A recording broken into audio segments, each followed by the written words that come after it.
May the words of my mouth and the meditation of my heart be to the greater honor and glory of God. Amen. I want you to think about a time in your life, and maybe it's now, when you were governed either in your life or your employment by a set of policies and rules and regulations. As part of the Episcopal Church, I as a priest and we as Episcopalians are governed by the Constitution and canons of the Episcopal Church and of our diocese and usually the bylaws of our own parishes.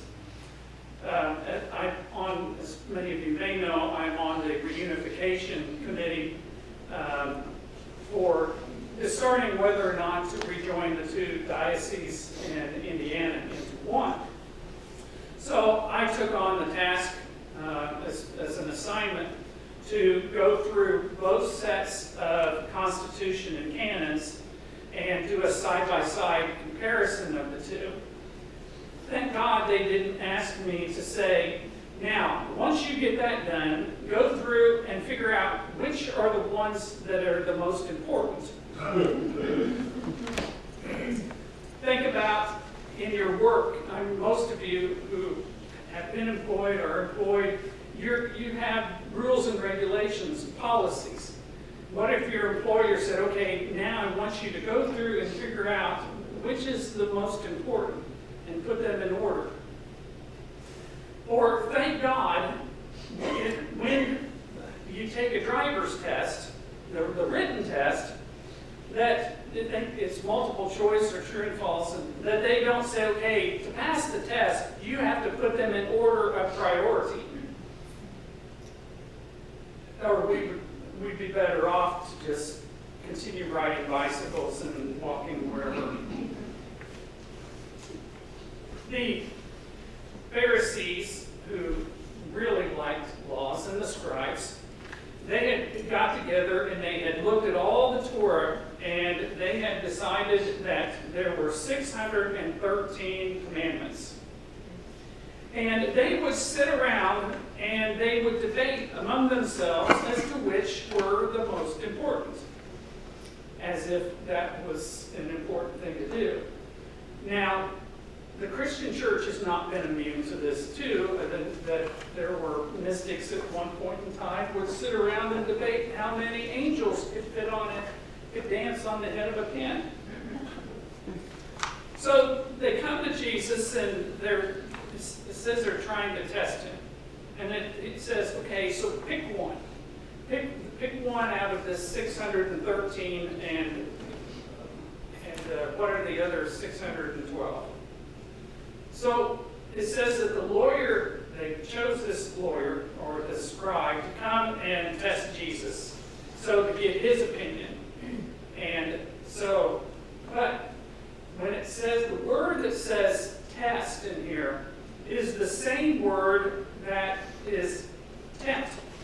So when we have the temptation of Jesus in the wilderness by Satan, it's the same word that he was testing Jesus in the wilderness. And so now the Pharisees are acting as if they are Satan and they are testing Jesus or tempting Jesus.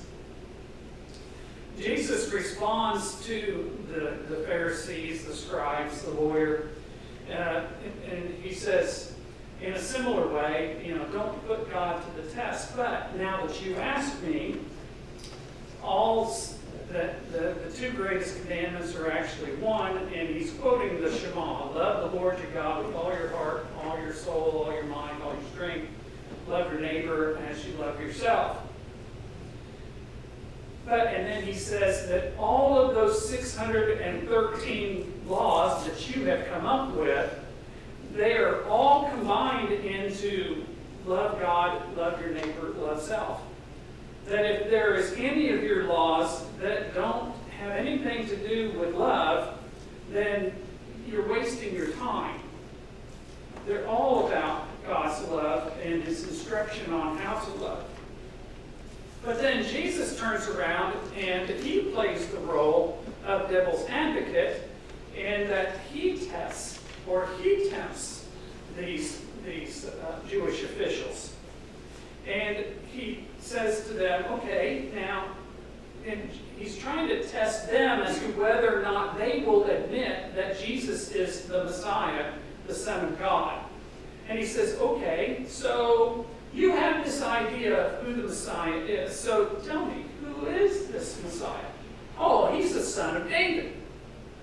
Okay, well, if that's true, then how's come that David says to the Lord, set at my feet? And so he's calling his son Lord, which is not done in those days. The older is always Lord over the younger. And it's kind of a genealogical riddle. And they're thinking, no, we're not going there because we're going to have the wrong answer here, and Jesus is going to make us look like a fool. So they go running off with their tail between their legs, as it says, and whether or not they question him anymore is debatable. But the answer to all of this is that it doesn't matter. The Pharisees think they've got it all figured out, and because they're the biblical authorities. But Jesus, he proves them wrong. Too many Christians think that it's somehow wrong to ask questions about the Bible or to question God. That somehow, if you question the Bible or you question God, that you're somehow you don't have belief or you don't have enough faith. But if the whole book of Psalms is about, God, what are you up to? What are you doing up there? How many of us in our life at some point, and probably all of you, at some point has said, God, why do bad things happen to good people, and why do good things happen to bad people? And how do we figure all this out? Jesus calls us into faith that leads to salvation, but that faith needs to be worked out in this world and in our own lives. In the second reading, Paul he's praising the Thessalonians for their faith in the midst of persecution, that they have remained faithful, and where they could have just given up and said, the heck with this in the midst of persecution. But we are called to be perpetual disciples. That we're students. That's what disciple means. We're students. And so we don't have all the answers, and we'll never have all the answers until we get up there. Hopefully we're all going up there. I'm not struggling so much with loving God and loving neighbor. That's enough for me in any one day. To wake up in the morning and say, God, just help me love that neighbor that's a thorn in my side. But God puts those in front of us too, but we have to find a way to love. And I don't know about you, but that's enough for a long, long time. Amen.